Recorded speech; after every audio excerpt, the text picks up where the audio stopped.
Good evening and welcome. My name is Mary Ann Reed, and for those of you who don't know me, I am the Dean of the Reed College of Media at West Virginia University. And I'm very pleased tonight to introduce our panel, Where Are All the Women? Wikipedia's Gender Gap. The panel is part of the college's ongoing Future of Media Now series and the WVU Library's new series, Talking Publicly, Conversations for a Better World. The event is being webcast live by the WVU Teaching and Learning Commons. And we encourage all of you, both those of you who are in the audience and those who are participating online, to join in the conversation in real time at our hashtag WikiGenderGap. You can see the symbol in the screens. Wikipedia, it has become the go-to source for information on just about every topic. It is a modern-day version of the Encyclopedia Britannica that many of my generation grew up with, but on steroids. And here are some fun facts. According to Wikipedia, the website is host to more than 4.5 million articles that are written in English. It's estimated that more than 40% of American adults use Wikipedia as a reference tool, and nearly 450 million internet users go to the site each month. So many of us turn to it. But how many people realize that Wikipedia, the world's largest online reference tool, is written and edited entirely by volunteers? These are individuals who may have an expertise in a particular subject, but who are all passionate about making sure that people know about it. But here's another fact that isn't so fun. Wikipedia has a serious gender gap. Some people have called it Wikipedia's 12% problem. That's because a 2010 study commissioned by the Wikimedia Foundation that runs Wikipedia found that less than 13% of its volunteer editors were female, and a whopping 87% of its editors were male. And Wikipedia has a bit of a diversity problem in general. The typical profile of a Wikipedia editor is a white male, college-educated, and relatively affluent. So it's a pretty narrow slice of the population. So what's the problem? Why should we care? Well, remember that statistic about how many people use Wikipedia as a resource? The truth is they may not be getting a complete and accurate picture about the topics that they care most about. In short, there is a content gap. As you'll learn tonight, Wikipedia's gender gap impacts the type of information that's available on its website. There are a lot of lengthy entries about battleships, for example, fewer and shorter entries about fashion designers. And of course, there are more serious examples of gender bias that are often cited, including how Wikipedia articles address controversial topics such as rape. One of Wikipedia's strongest critics became one of its most lauded female editors. Tonight's panel presentation was inspired by and is dedicated to the late Adrienne Wadowitz, an academic with a PhD in English literature who also wrote articles for Wikipedia. Adrienne was passionate about bringing a female voice and a perspective to Wikipedia, and she battled to make the online reference site more inclusive to women. And truly what sparked tonight's event was a conversation I had with the Dean of Libraries, John Cawthorn, who's moderating tonight's panel, because of a video that he saw about Adrienne Wadowitz and about her impact on a PBS documentary. And so I'm going to show you now a piece of that documentary, and that will kick off the panel. Thank you. Rebecca Morris is a prominent contemporary American artist. With a career spanning the last 20 years, her paintings can be viewed in galleries and museums around the globe, including the Museum of Contemporary Art Los Angeles and the Goetz Collection in Munich, Germany. And if you Google her, immediately images of her work and links to interviews appear. But prior to March 9th of this year, Rebecca Morris didn't have a Wikipedia page.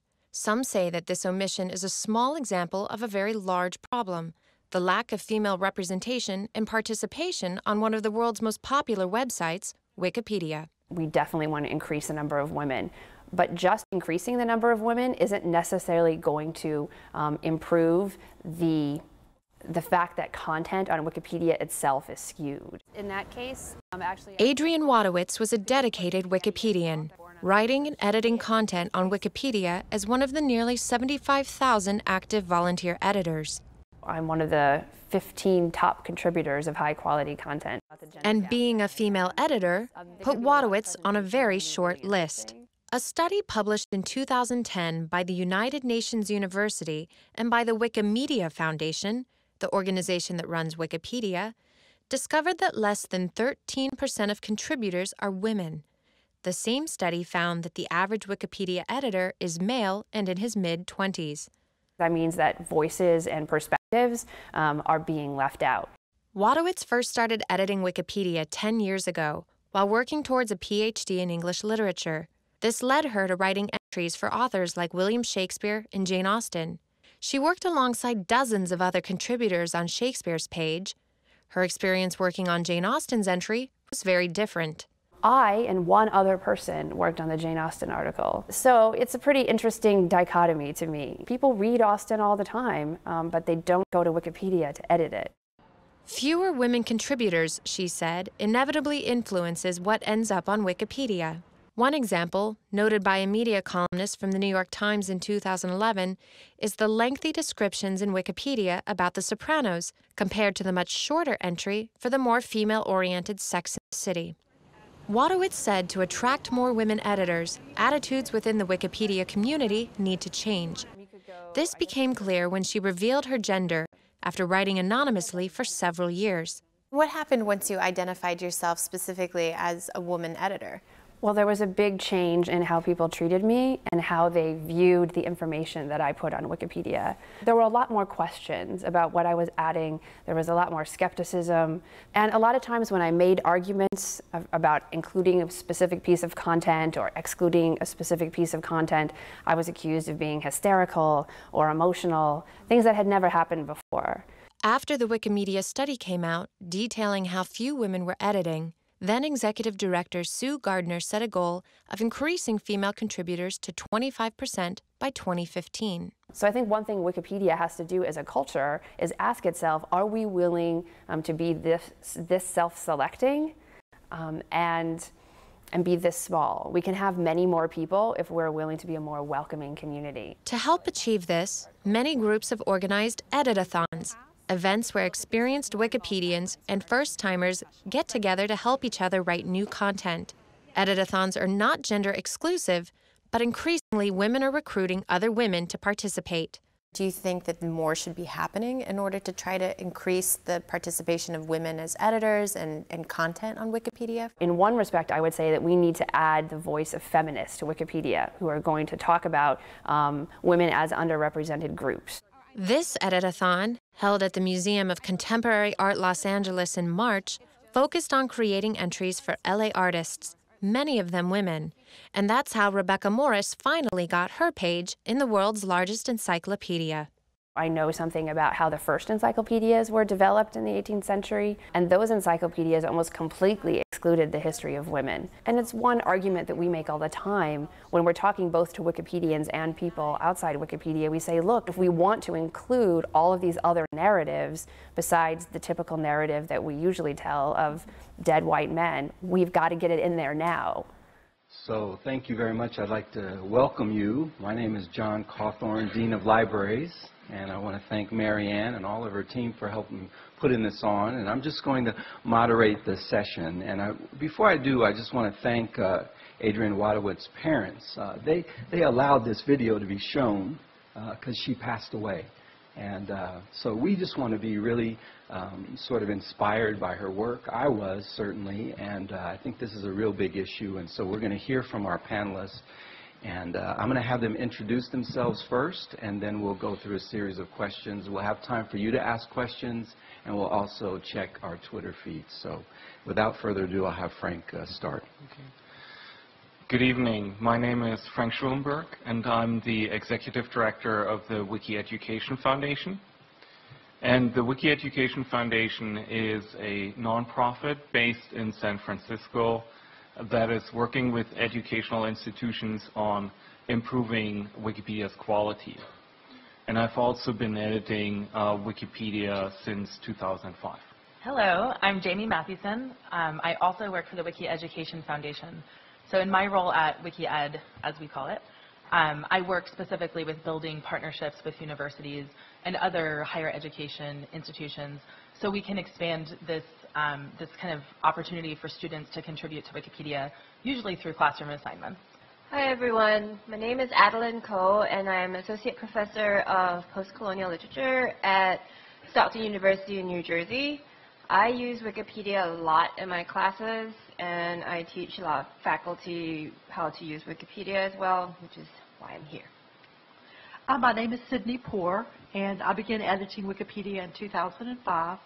And not only did I get involved with doing the article writing, I got involved with a lot of the behind-the-scenes stuff involved with making the website run and things like that. And I was very much one of very few women doing that. And so I'm here to kind of talk about that side of it as well.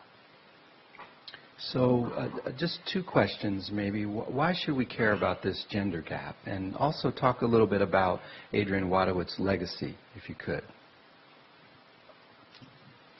Want to start? So, yeah, I'm going to start with Adrienne's legacy, perhaps, because Adrienne was one of our board members, for which I'm tremendously thankful.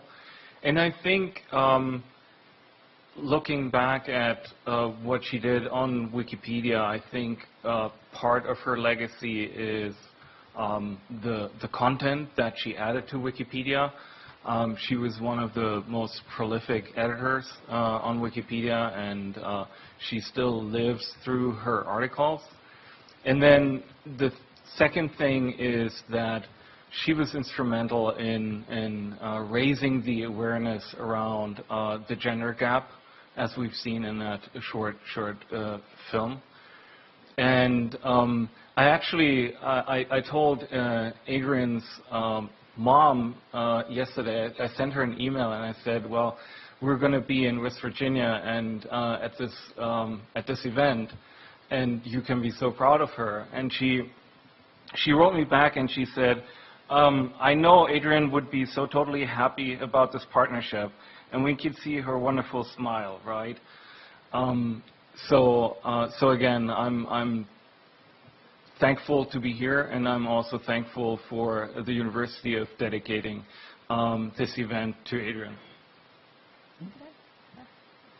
So I was one of the faculty members that was really converted by getting to know Adrienne. I got to know her, and I'm the co-founder of this website called Postcolonial Digital Humanities. And because of the impact of her work, we made rewriting Wikipedia, especially in terms of adding content to underrepresented populations, a really important part of our project. And so we came out with resources, we came out with different kinds of assignments, and we worked with Adrienne to kind of help people get really involved with Wikipedia.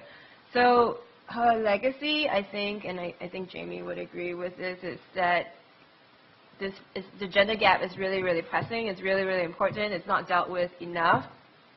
It's so important because, and I'm sure most of you are here and wondering why in the world your professors asked you to come to a talk on Wikipedia, the evil of all evils, the things that since grade school you were told never to reference because only lazy students do that, not very good students.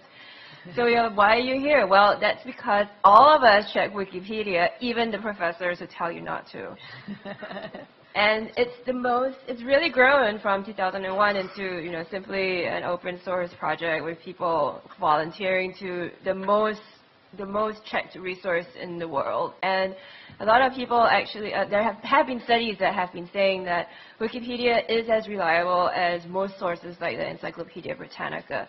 So if it is so commonly referenced, and if a lot of it is actually pretty reliable, we really need to address the kind of content that's available about women and people of color on Wikipedia. And, okay.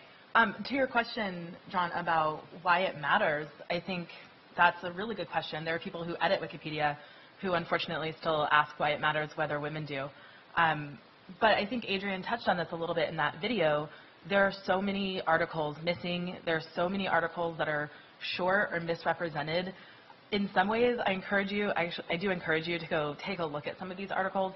Take a look at the articles on sexual assault and things that do matter to real lives of women. And how the language is really framed and think about how that might have a real impact on readers across the United States and really across the world, because this is, the top result on Google. If you Google anything pretty much right now, it's going to be the top result.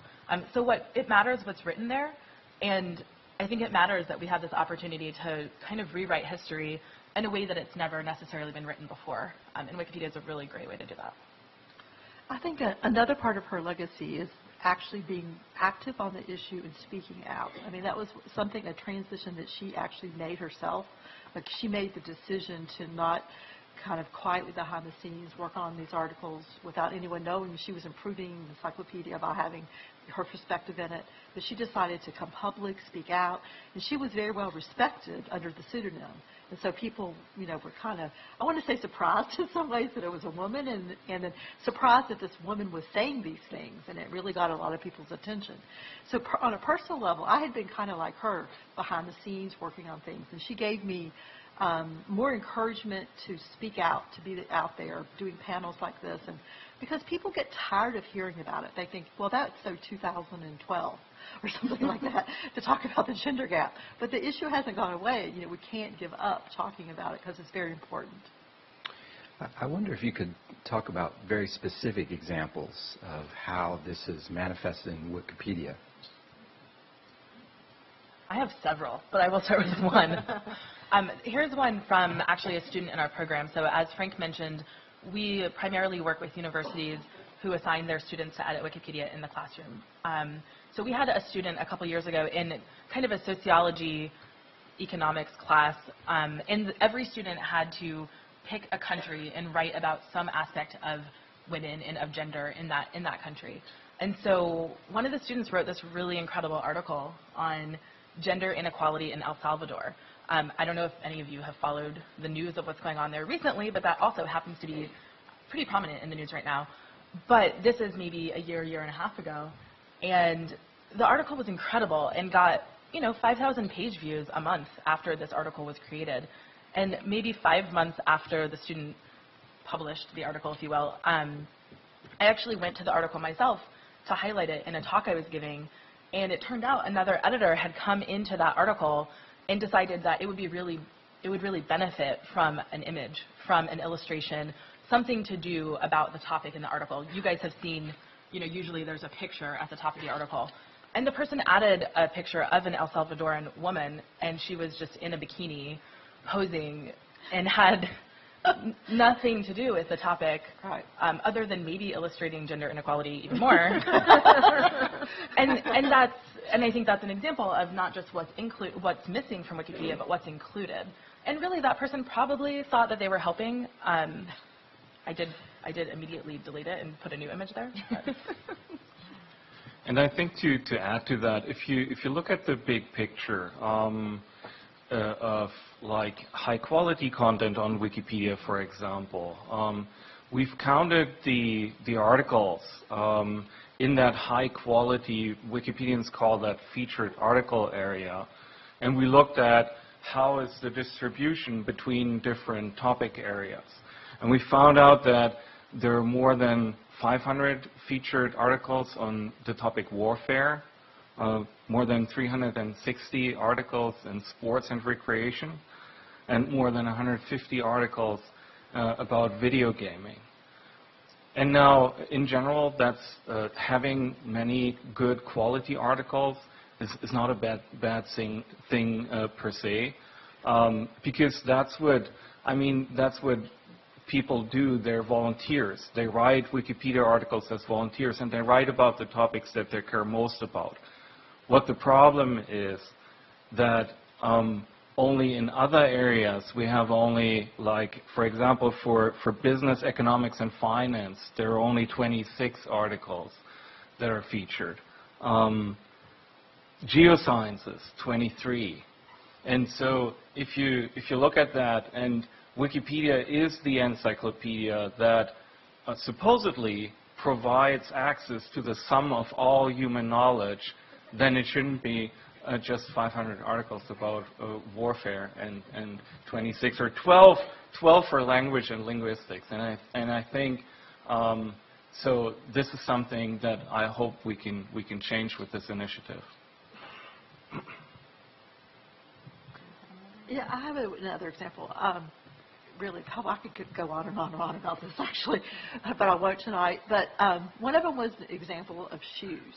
Okay, when we had images of shoes, the images of shoes were actually shoes, except for when we came to images of high heels.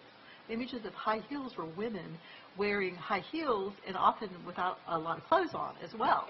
And so, and so this just shows the mentality that went to, taking those images and putting them on Wikipedia or putting them in a category shoes. If it was athletic shoes or men's loafers, just showed the shoe. But if it was category that was high heels, then it showed the whole woman there. So, I mean, those are types of things that come from the mentality of the people that are actually editing. And so there are a lot of women who think about fashion, they actually think about the shoe. They don't think about the woman in the shoe, objectifying her. And as well, I mean, I was recently looking at some of the articles that are on some of our health articles, and we had an awesome article that was being developed on Ebola. And they had left out one really key fact, and these people were putting a lot of effort into it, but they left out the breastfeeding part of it, and they went back and put it in later. And I think that the fact that you had primarily men working on that issue and not women, it just didn't occur to them to really go to that, think about, well, how would it affect me, if I was breastfeeding or something like that. And so I think that being really inclusive, a group of people editing can just touch all the bases and get everything covered much better. I also want to point to a different, deeper issue within the gender gap on Wikipedia. So once you start learning how to edit Wikipedia, you learn that you can't actually come up with your own original insights on Wikipedia. Wikipedia is a tertiary resource, meaning that you can the only stuff that can stay on Wikipedia is stuff that already has been published by people who are probably writing the stuff that you are allowed to cite in your research papers. So peer-reviewed articles, fact-check magazines, and everything are good reference sources on Wikipedia. What this means is that Wikipedia replicates the gender gap that already exists in the print world. So I had a colleague from Princeton recently who's doing some new research on a black Ethiopian woman saint from the medieval period. And she wanted to write a Wikipedia entry about her. And so she wrote one, and her page kept getting deleted by an editor because the editor said that this woman was not notable enough, notability being a really important aspect of Wikipedia. So, and my colleague was also told that she couldn't, she was considered to have an unduly close relationship with the subject because she was researching the subject, and she was writing a book about the subject. So I worked with another friend of mine who works on Wikipedia a lot, Sarah Steerch, and we managed to get the article through. But this is an example, I think, of how the knowledge gaps that get created in Wikipedia, we can't just blame on Wikipedia's culture alone, because they come from print culture, which already has these gaps to begin with. I definitely agree with that. I think another example of something that does happen specifically because of the editors, this is one that was pretty prominent in the media. It was maybe a year ago, year and a half. I think it was dubbed Category Gate, so some of you may have read about this. But essentially there was an editor who was going through Wikipedia and looking at biographies of authors and writers, specifically in America. Came across this category, if you will, called American writers, and thought there are just way too many pages in this category. We need to create a subcategory here because we just need to separate this out. And their first instinct was to remove all of the women from the category and call them American women writers. So the men were still American writers, and then the women were gendered. And so fortunately, someone came across that and really kind of put it out to the media, and people acknowledged this was a problem and came up with a resolution there. But there could have been so many other options. You could have separated it out by geography or by decades or anything, but their first instinct was, oh, naturally, I'll put women in a box over there. They can just be removed and be separated. And that sends a signal, to people who you're asking to come contribute that maybe they're not welcome, or that they should identify specifically as a woman, and that's not who's represented on Wikipedia. I actually made a comic about that very thing. Really? Yeah. Probably too much to pull it up right now, but my comic actually had... You can tweet it out later with the hashtag. I'll tweet it out with the hashtag. But my comic was about, there were all these white men behind these velvet ropes about American writers, and everybody, you could see like from behind, everybody who was outside the velvet ropes were people of color or women or white women. And so the person who was guarding the gates of the velvet ropes basically said, "I'm sorry, we have no more room. We have to go somewhere else." That's a good comment. We don't even need a fallback. So I wonder if you all can kind of transition and talk a little bit about how you all are helping to bridge this gap in Wikipedia. We can start with Adeline, Sydney first, and then... Sydney, there you go.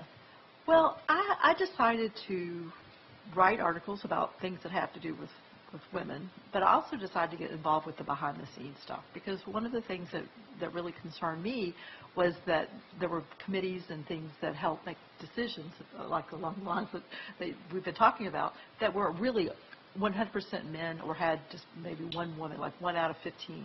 Like I had a period of time where I was on the arbitration committee on Wikipedia, which helps to settle disputes on Wikipedia if there's differences of opinion. And when I was on that committee, I was 1 out of 15. And I mean, there was 15 of us all together, and I was the only woman on the committee. I also been on the Fund Dissemination Committee when I was like 1 out of, I think, 7 at the time. And this is just really not natural in the world today. I mean, I feel like I was living in the 70s again. I already went through this once in my life. But I decided it was worthwhile to go through this again and, kind of be the token woman where everyone turns and says, "What does the woman think?" Which obviously, I can't speak for all women, although I think that some women agree with me. So it's good that a woman is there, but I can't speak for all women. So I'm really around really wanting to promote more women coming and kind of laying the groundwork in these committees and constantly reminding them that they need to figure out ways to be more inclusive. Each committee itself needs to take on that responsibility of kind of breaking the boys' club and becoming more inclusive. So I've done a whole bunch of different things since I got inspired by Adrienne. So like I said before, one of the things that I run is a post-colonial digital humanities website. And so a big event that we've been doing at various occasions over the past few years is what we call the Global Women Write-In. And we find a whole bunch of pages of stubs or people, really important women, especially women of color, or international women who don't have pages or don't have enough information about them. And we organize edit-a-thons. So we have had 3 so far. And when we do edit-a-thons, we usually have in-person locations, and we also participate virtually over Twitter. So people kind of get together and write about Wikipedia and improve the content on Wikipedia. So that's one of the things that I've done. Another thing that I've done is to make editing Wikipedia part of my classes, and this I taught the capstone class for Women and Gender and Sexuality Studies program at Stockton University. It's called Feminist Theory. And I don't know whether I taught this class in feminist theory, and 2 other instructors, one from West Virginia University, who probably told a bunch of you to come here because I see you on a hashtag called FTN Theories. That's probably your instructor, Brian Hara. So he co-taught, he didn't co-teach me, but he taught a class on feminist theory here. I was teaching my class, and we all kind of had Wikipedia as part of editing Wikipedia as part of our class goals. And so instead of a final research paper, my students had to add 500 words, 500 quality words about feminist theory-related content to Wikipedia. And they were so scared. They were so scared at the beginning because they were like, "Oh my goodness, it's not just my professor that's going to see this, it actually has impact in the world." And so they were really, really scared at first, but then they were really, really energized as well because it's going to be people other than their professor reading it. And I think that from all the times I've integrated Wikipedia into the classroom, first students are like, what? We can edit the devil thing over there? Really? What? And then the second reaction is, oh, wow, you mean there's actually a point to doing research. There's actually a point to scholarship, because this is what it's like to be a public scholar. And so they actually really, really get energized, and I've never had students more engaged and energized than when I integrate Wikipedia in my classes. Sorry. Yeah, no. Well, I guess I have sort of two hats that I'll wear for this answer, because as a volunteer editor, it can come in waves. Anything you can do to help, to me, is a really great thing. So sometimes when I'm feeling particularly inspired, I'll spend a lot of time writing new articles, maybe biographies about women, or expanding existing articles that I think need a major rework. But sometimes it's really small things. I like to personally go into biographies and remove gendered terms, changing actress to actor, or maybe even somehow removing the gender from it altogether. There's a lot of different things that you can do like that. Going through and just reframing a sentence, changing a but to an and can make a really, I don't know how many of you are communication majors or composition, that can make a really big difference. Sometimes I've actually come across articles that say, well, she was a woman, but she discovered this. No, that's not okay with me. So there's a lot of kind of small things that you can do on Wikipedia. Kind of with my professional hat on, going along with what Adeline said, we work with, you know, I don't know, 100 classes last term, 130 this term, to combat just this type of thing. Content gaps that are missing on Wikipedia. And one really awesome thing that we realized we could do a year or 2 years ago is leverage the program that we have, because university students in the United States and Canada, where we work, are usually at least 50% women. And so last term we had 68% of our students were women, which is way higher than the 12% that's often cited on Wikipedia. So just by engaging more classes, we already kind of help curb some of that systemic bias. And then in addition to that, we've really decided this is a big focus. So we target classes that are more likely to be either made up by women or about topics that matter to women. So we have partnerships with the National Women's Studies Association and the American Sociological Association. So really making a big push to bring women in gender study classes onto Wikipedia, sociology, and then in various other disciplines that tend to be underrepresented. We haven't really targeted military history or video game classes yet, so I think that's good. So, and I think Jamie almost covered everything that I wanted to say. So let me add just this.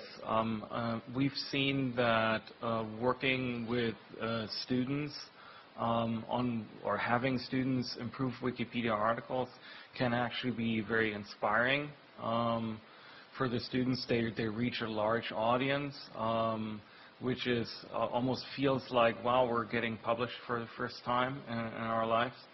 And they, yeah, well, as a Wikipedian, I can just tell you, having suddenly like thousands of people looking at your article feels really great.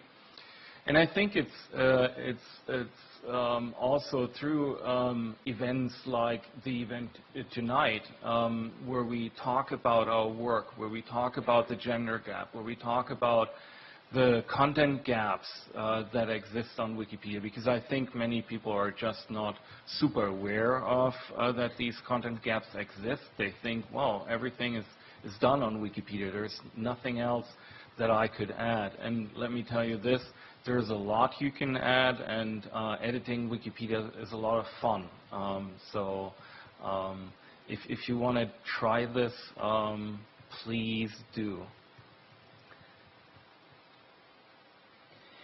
Any other things faculty and students can do, Adeline or Sydney? Well, actually, somebody on Twitter just asked, what can this person who is a white male in his 20s do to help lessen the gender gap? And I said to him that it was a really, really fantastic question. I'm glad that this panel is making you think about it, because we're not saying that men shouldn't do anything. I mean, we're not saying that men should be out of this. We're saying that, you know, gender inequality isn't just a woman's problem, isn't just women's problems, it's men's problems as well.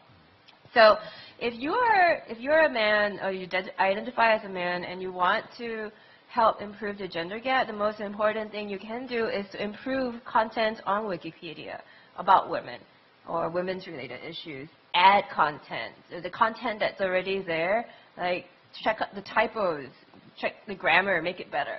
There's so many things that you can do. All you need to do is just increase the amount of content and improve the kind of content about women on Wikipedia. I just want to say I completely agree. I think Frank mentioned this earlier, but I certainly don't think it's bad that 90% or 87% of the 80,000 active editors are men and that they're editing. I think it's really wonderful that they're editing. What's unfortunate and what's causing some of the problems is that there aren't more people editing those other topics. We have students, I mean, maybe some of you are in a women's studies class, and it's not all women in the class. So we have students in those classes that are also creating content about, I think it was a male student who created women's health in Ghana was a male student. A really wonderfully neutral, unbiased article. A great contribution. So there's definitely stuff that you can still do. Are there any questions from Twitter? We have from @FemPlan. What other marginalized groups are misrepresented by a white male-dominated Wikipedia? All of the non-white male. I feel like there's a lot of them to list, so I just wanted to suggest that. I don't know. Well, the middle part, I mean, I'd say it depends on how you want to look at it, but population-wise, like during the middle part of the United States, we probably have less people editing, but it's not really. We also have pockets of places where we have a lot of people editing. So I would be I'm from Kentucky myself. It's where I live now. I'm originally from West Virginia. I live in Kentucky now. So I'll be thrilled if we had like even more people that live, in this region of the area editing our things that are important to us, our history, including things that had to do with women, in our history here. That would be thrilling to me. And there's huge gaps, just representing local areas. Yeah. And I think it's also important for us to drive home to you that we're not trying to engage in a crazy feminist takeover of Wikipedia, which... Speak for yourself. I'm just saying. It's all her. I have nothing to do with it. But, so in all seriousness, what I personally think that, the gender gap issue and the content issue, it's not really about trying to replace existing content with different content. It's simply about having more content from different perspectives. And the only way to have more content from different perspectives is to have people who come from different walks of life edit Wikipedia. So we're not saying there should be only one truth. There should be multiple truths, and those truths all get battled out in the talk pages of Wikipedia. And but if the thing is that there is no talk page, and if there is no page, then no discussion can even take place. So we're simply saying more people. Absolutely. I thought the chair of our board actually made a really awesome analogy a few months ago. And she said, if we always talk about a park, and you're just in a group of people, and you're talking about a park, and you just assume everyone else around is picturing grass and trees and maybe a swing set, then you're completely ignoring the people who live in a desert. And that group is just misrepresented if we always assume the definition of park is, happening somewhere that's maybe not drought-ridden. And I think that's really a great analogy of what happens on Wikipedia when you get one demographic rather than a diverse base. And kind of to go to seriously answer that question, people of color are completely misrepresented or underrepresented at least. You have mostly middle class, upper middle class people editing. You have people with access to internet and leisure time to volunteer to edit a Wikipedia. So a Wikipedia article, sorry. So age is another. Age is another one. That was maybe highly unusual. I was older and also a woman both. Yeah, it is usually I think 18 to 36, but the average is closer to 25. So you really have one pretty specific voice, and Western, not just white, but mostly from I think the U.S. and Western Europe. So there's a lot of content about geography missing, and a lot of content about cultures and other experiences from people that should probably be represented in those articles that are read by so many of those people. Do we have any other questions from Twitter? How do certain words used within Wikipedia articles control the meaning of the message or explanation? This is also from FemPlant. Can you repeat that? Can you repeat the question? How do certain words used within Wikipedia articles control the meaning of the message or explanation? I'm sorry, I'm talking so much. I think that's a really good question. The first example that came to mind is actually about a fairly contentious topic on Wikipedia, but about rape articles. There are a lot of rape articles that have the word alleged in front of every instance of the word rape. So you can even read an article about somebody who was actually convicted and found guilty, and they will still be considered the alleged rapist. And there are certain editors that I've seen go through and add that, and I think that certainly is conveying a pretty specific message to people reading that article. You guys might have other examples.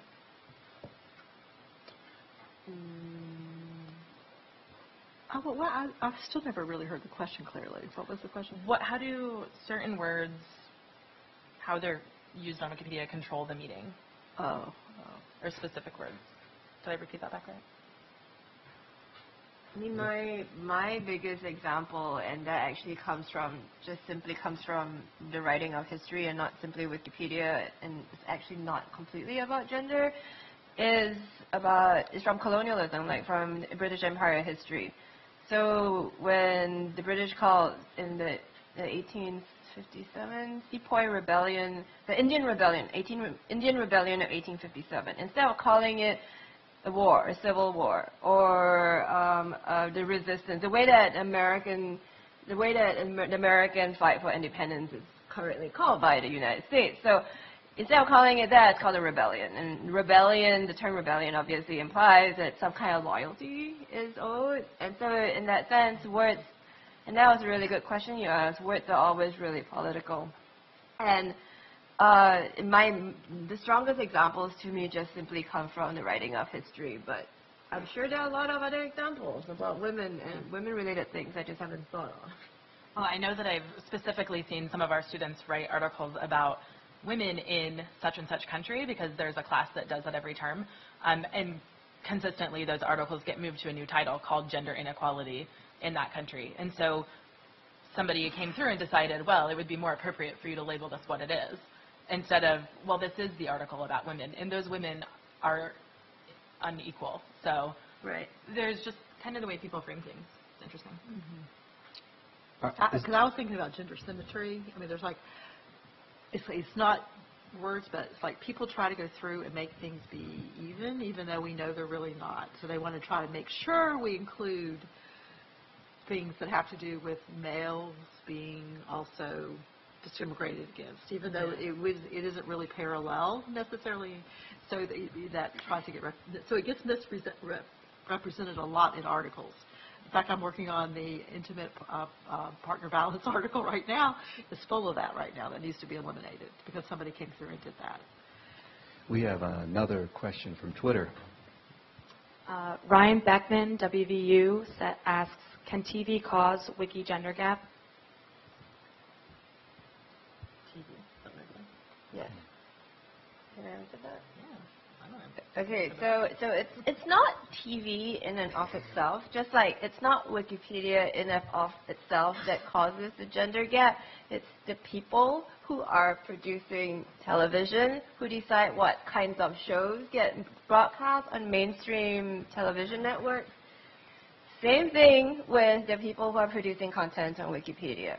So it's all about the people and the kinds of people and who gets to actually produce this knowledge that contributes to the gender gap. So the answer to your question is yes, but not really.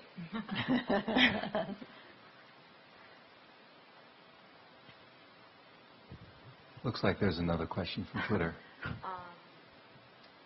Jay Merritt, 24, asks, how do you think you can get younger kids more involved with not being so gender biased?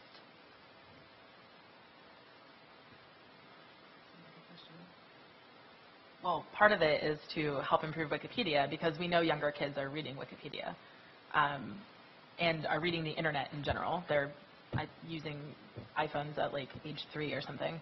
So I think one thing is actually helping make that information more, I'm going to use the word neutral begrudgingly here. Yeah, but that word is completely appropriate, because the moment you turn something that is considered far left or really revolutionary into something that just makes common sense, it's some kind of progression. For example, gay marriage, right? So 20, 30 years ago, gay marriage would just be, oh, can't even think about it, can't even countenance it. Well, 50 years ago, mixed marriages were unthinkable. I couldn't even think about it. And now it's just common sense. Why can't you do it? So yes, I think moving towards neutrality is really, moving towards neutrality signals a shift in the ways in which our communities are all thinking, and that's really important. It's a really difficult question to ask, how do you get young kids to stop being so gender probably goes biased back to parents and it's not just parents. And the culture in general. I mean, you have lots of parents that I know of who have little girls and little boys and don't want their little girls or little boys to take on these gender identities from a young age. So don't need to dress them in princess stuff. Don't need to dress the boys in like shirts with trucks and everything. But the moment these kids go to preschool, they get told by other children, well, girls do this and boys do this, and you're doing it wrong, by their peers, right? And then a girl who loves Bob the Builder suddenly becomes a Disney princess fan because she feels like she needs to fit in. So it's more than the parents. It's an entire social structures that have to do with this. I mean, I have friends who complain to me how they can't find anything that's not pink or not princessy for like a 4-year-old girl when they go to Target to buy clothes. It's not just for 4-year-olds. Actually, Adrienne wrote a really interesting article about the gendered, what do you call this? Why am I not remembering words right now? Athletic gear, and how she was an avid rock climber, and it was either for men or it was pink and frilly. But other than that, it also carries less weight and really assumes that you're not going to be able to carry as much as maybe your male counterpart. And that's a really interesting article that I think was on the Huffington Post, but I encourage people to look at that because that doesn't have to do with Wikipedia, but neither did the question necessarily. So, at Brian R. Jarrah asks, is harassment ever a problem within the virtual community of editors? Yes. Can you explain? You go. Wait, did she say it's interaction or something? It's harassment. Oh, harassment. Okay, yeah. Well, I told you I was on this arbitration committee. It doesn't really look at content. It looks at editor behavior. And there are, unfortunately, times when people end up needing to be banned. And it's a very difficult topic about how to actually manage that. But yes, the answer very much is yes. There are times when people will leverage harassment as a way of getting what they want, actually, on Wikipedia, unfortunately. Yeah. And sometimes they'll do it in a very low way, and other times they will take it to extremes, including calling people's employers and things like that. But there are methods and ways that we can deal with this. And I just also want to point out that this kind of harassment isn't just limited to Wikipedia. Right. It's related to being on the internet in general and being a being in the world in general. The harassment exists everywhere, and there have been some, because I write a lot about Wikipedia and about encouraging professors to get their students to edit Wikipedia. Some professors get very antsy because they are aware of the kinds of harassment that their students could possibly get on Wikipedia. I simply think of it as a good object lesson in learning how to deal with communities who may be trolls, in other words. I think that's a really important thing to learn, like how do you disengage your trolls? Something I'm still learning. How to disengage your trolls, how to foster good community. All these things are really good things for your students, and I'm saying this addressing to potential faculty who are listening to me. All these things are really good things for your students to learn and for you to model as well. Because this is not the first time they're going to be harassed in their lives. Everybody experiences harassment in their lives. And learning how to deal with it is a really good life skill. I actually have an example on Wikipedia that fits this in a really meta way, too. So last year, almost a year ago, I started the article on Yes All Women. So for those of you who didn't follow that sort of social movement, it was a hashtag that started on Twitter in response to a massacre that occurred. And the we're going to call him murderer, the killer actually targeted women and men based on his hatred of women. And there was a manifesto that was, I don't know, 173 pages. You guys probably saw this in the news. And Yes All Women came out as in response as a way for people to identify the everyday violence and the everyday harassment and assault that they experience. So maybe 4 or 5 days after this, I started the Wikipedia article knowing someone was going to try to delete it. And they did. And there was a really big back and forth for several weeks. And it did eventually stay. I'm really happy to say it's a really great article now. But there was about a 3-week period where people were trying to use what we call a redirect. Mm-hmm. So you would search for the term Yes All Women, and they said, well, it's notable to be mentioned, but it's not notable as its own page. It should redirect to the article about the massacre. And I finally proposed on the talk page of this article where people are having this discussion, does anybody see an ethical problem with mostly women who are going to Wikipedia to find out, wait, what is this movement about Yes All Women? What is this movement about women being harassed in their everyday life? And them literally getting redirected to a page about a psychopath who murdered women and who went around and tried to break into a sorority house and was on a vendetta against women because they were women. Because they wouldn't have sex with him. And because they wouldn't have sex with him.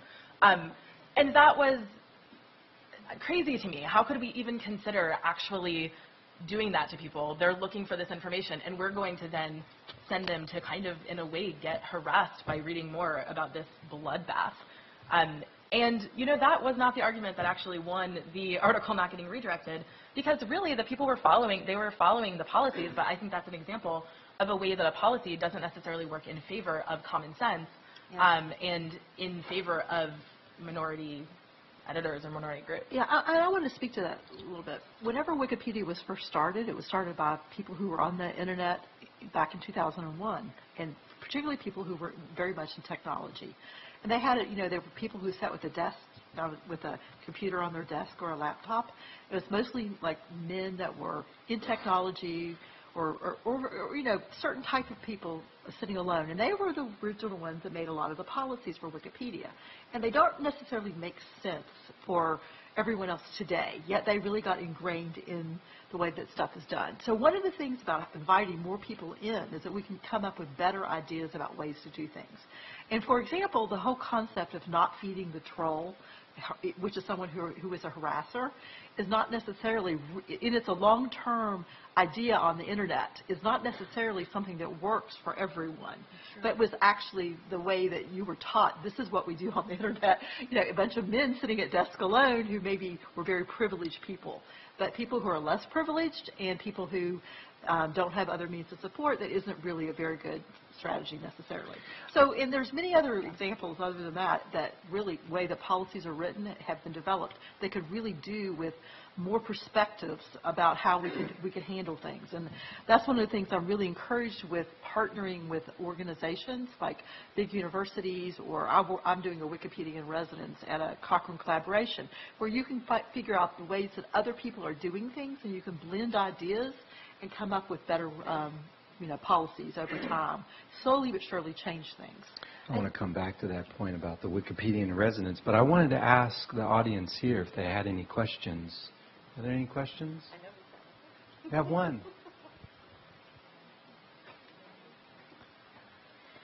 You mentioned earlier about there being a goal of having 25% of your editors being women by 2015. Can you maybe possibly explain why it's been so slow in getting to that number? Really good question. You being the Wikimedia Foundation, just to be clear. No, I just want to clarify what the question is. Who wants to tackle this one?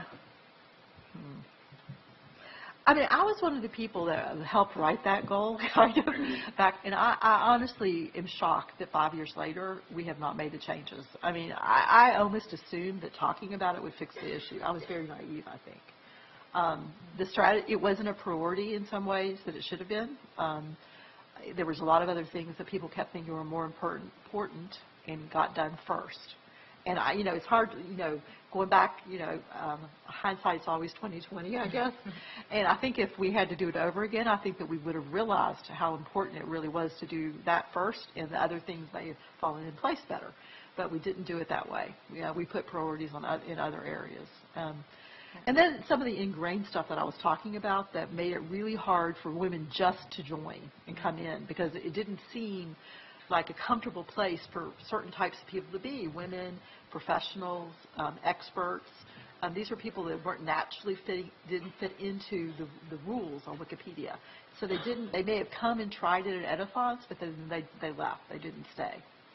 Yeah, I think it's pretty indicative of how big this problem is and how ingrained it is in the culture of Wikipedia, that people did think, hey, this is something we're identifying as a problem. Other people hear about it and realize it's a problem, but why isn't the needle actually moving forward on it? There are so many things to change. I don't even, we tried, this is actually one of the reasons at WikiEd, we really never focused on, we've never tried to retain students as editors, because we know that it's a bigger problem than anyone has been able to fix so far. So instead, let's really focus on the content side of it, because one of the big problems resulting from the gender gap is just the missing and underrepresented content. So that's sort of one of those small parts of it that we can target and that we can work on, and not burn people out because you're not changing anything. We have another question here from the audience. Yeah, I have a question for Frank. So, as a white male, why is combating the gender gap important to you? Why should the white man want to give up the power and share their space? Yeah. Okay. Right, Frank. So that's a good question. So it comes back to the question, why am I here? Why am I sitting here? And I think I mentioned it before. I think if you look at Wikipedia and what the goals were when Wikipedia got started in 2001, this great vision of having an encyclopedia that would give people access to knowledge, and not just a small part of knowledge, but the sum of all human knowledge. And I really believe in that.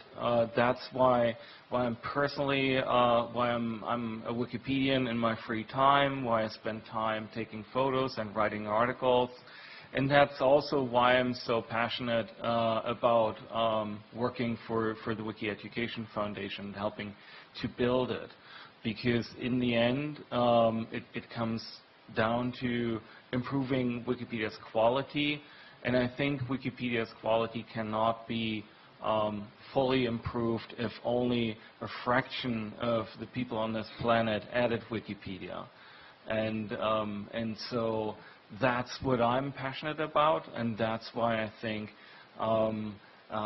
if I say it again, for those of you who like building something, for those of you who like doing research, for those of you who are into writing something, Wikipedia is a great place to do all those things, and it's very enjoyable writing articles. And if you can also tackle some of those content gaps, they exist in many areas.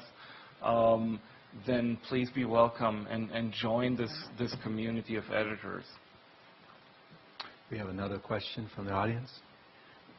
Thank you for doing this panel. I think it's really important work that you all are doing. So this is a thought that leads to a question, and it has to do with balance of content and the desire to get it more balanced. And I'm just wondering if there's a way to, because there's a certain authority that you have to order to go in as an editor, right? Just the notion of being an editor means that you have to have a certain sort of authority to go in. And I'm wondering if there's a way to create, because anything is possible, it's on the web, it's unlimited room, to create some sort of forum to have primary voices weigh in on a topic where it's not pushing a page in another direction, in the way that to create a forum around topics that need to be beefed up, in the way that Studs Terkel did for working class voices, or Alan Lomax did for music, field music. And those are people who were traditionally written out of history, because the people who were writing those histories had the authority to be, I mean, it was interesting, if you're not notable, you get edited out, right? So a lot of the people whose voices are missing are the ones who never attain that status. And to go back to the Red Velvet Rope comic, I took a course with Susan Gubar when they did the Women's Anthology, Norton's Anthology of Women's Literature, because when they had the Norton Anthology of Literature, there wasn't space for all those women. And so they created this other one because they said all these women have not been included in history. And I will always remember there was this one short narrative written by a woman who was a slave, and it was her short narrative of how she was being kept in hiding, or she would have been killed, and how she watched her children grow up for 4 years through a crack in a wall that she could never get to them. And that would never have been included in any narrative. It never would have made it to the top of the page, but because it was a primary voice.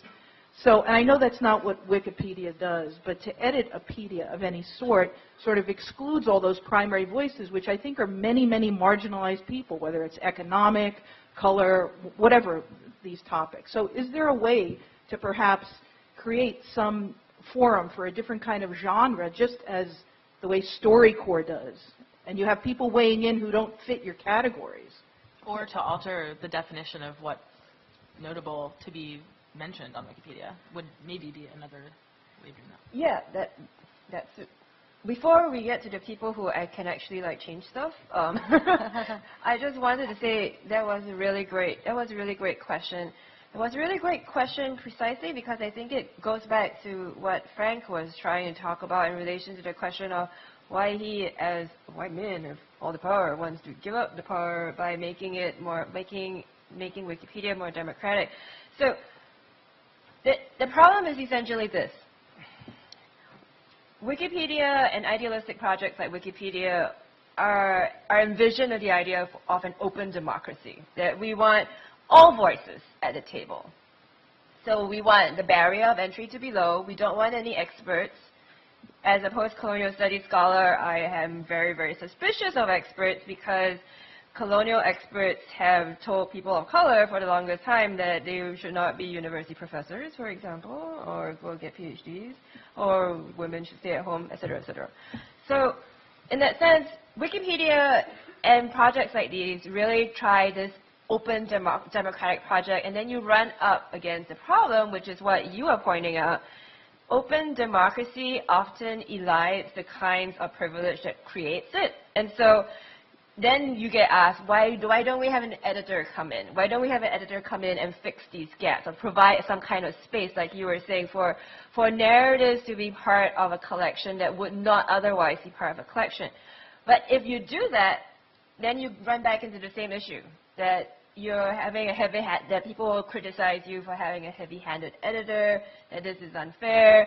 I'm saying that this is a really good question, but I think this is something that, like, not just the Wikipedia community, but also communities that care about, you know, what is the best kind of knowledge, what kind of knowledge should be out there, are grappling with.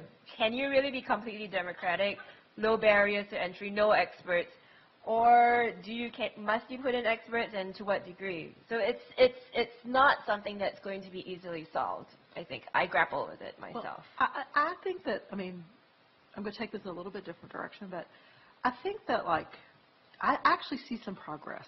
I mean, I think we put a really big effort in art and feminism, for example, and we are developing a space where people who are interested in that topic are getting together and working and talking to each other.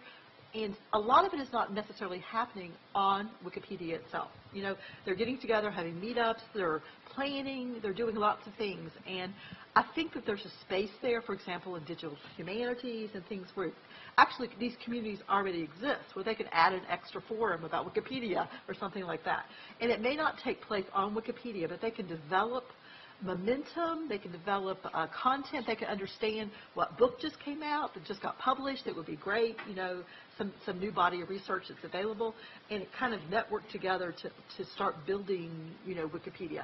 I actually think this is the future that's going to make it happen. I don't think it necessarily is us going in and rewriting all the rules next year, honestly. I think it's probably going to be more along the lines of us finding alternative ways to work with people, collaborate, and then get that content onto Wikipedia once it's kind of crystallized what needs to go there.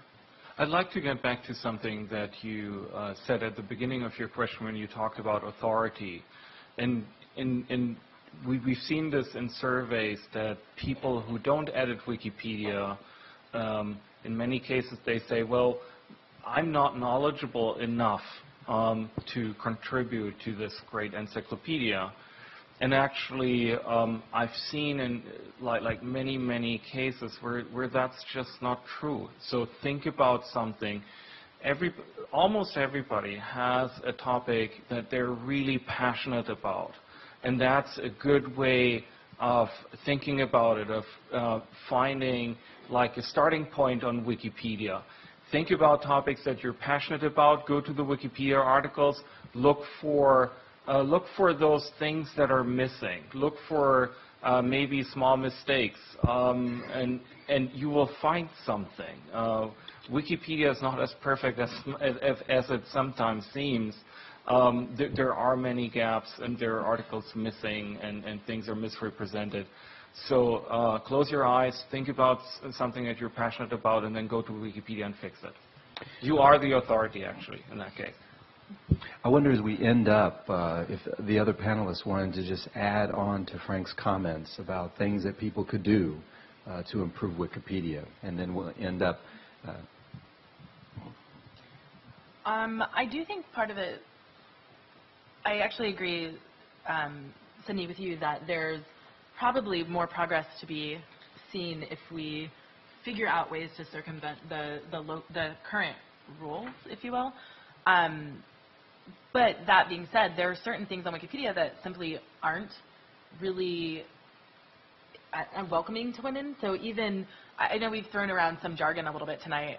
There's talk pages on Wikipedia. So that's every article has a page associated with it that's just to talk about what belongs in that article.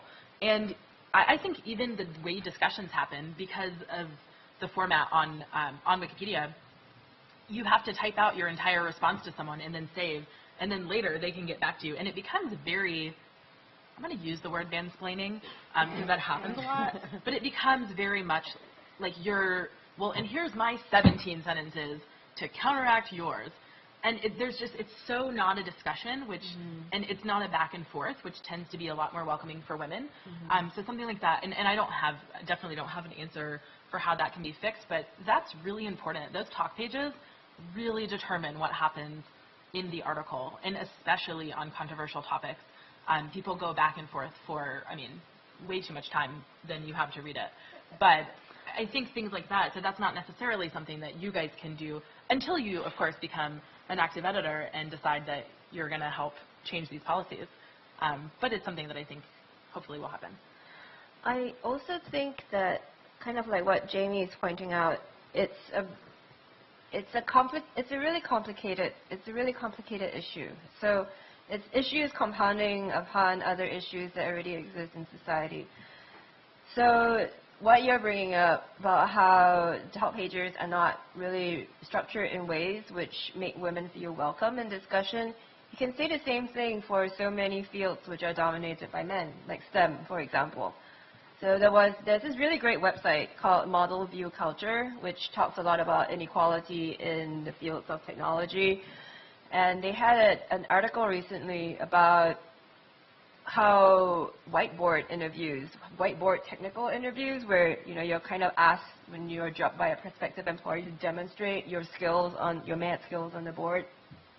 It's not very welcoming to women, or not very welcoming to people who have generally not felt welcome in that field to begin with. So there are lots of things involved. Like Jamie is saying, we need to find ways to change the ways that we value, that we decide what is valuable and what is not. That could mean if you are an editor, that could mean, first of all, become an editor, and then start editing and take part. And it also means while you are editing, be an editor that models difference. So not necessarily pasting 20 lines of mansplaining whatever in order to justify why your stuff is right, but encouraging and modeling a back and forth is, I think, something that we can do.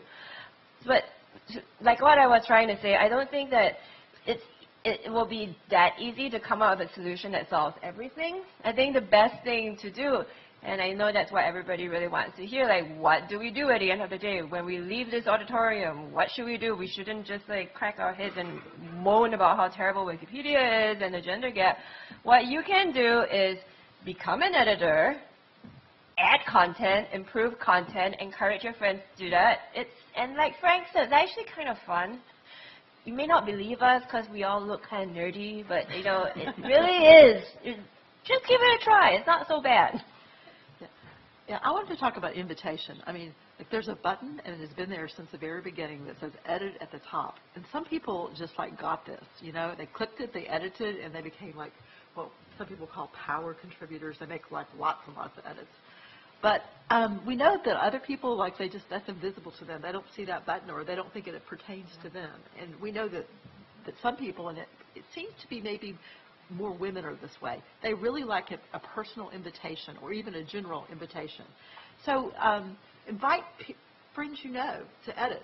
Come together, have editing parties, have Wikipedia clubs, you know, sit around, eat pizza, and edit. There's people who do this on a weekly or even monthly basis. Get together, pick a topic you might like, and get together and make it a social event. And early on, people sat at their desk alone and edited, but I think there's plenty of room to edit socially like that. Go in, support each other, talk about topics you like, and edit together, and invite people you know to do it as well. And tell your professors here at the university we want to do this Wikipedia assignment. Yeah. I do also want to make a call to people, kind of in the way that I got involved in Wikipedia as a volunteer editor is, some people are going to hate when I use this word, but it's advocacy. And in a lot of ways, Wikipedia is supposedly not about advocacy, but I believe information is advocacy, so making information available and accessible to people is a way of getting that out there. So if you're into volunteering or you're trying to figure out a way that you can care about or contribute to something you're passionate about, there are ways to do that on Wikipedia. There are ways to do it in a very neutral way that follows all the rules. I promise. I do it all the time, and so far have not been banned. Yes. Until now, someone is going to watch this and go troll my contribution history. But really, it's kind of exciting. It's exciting to go, well, instead of just, not that this is a bad way to volunteer, but instead of just giving money to an organization, which is wonderful, I'm going to spend a little bit of my time, maybe 1 hour a week, and actually contribute. And it is fun. I totally confess that it's fun. Please join me in thanking our panel tonight.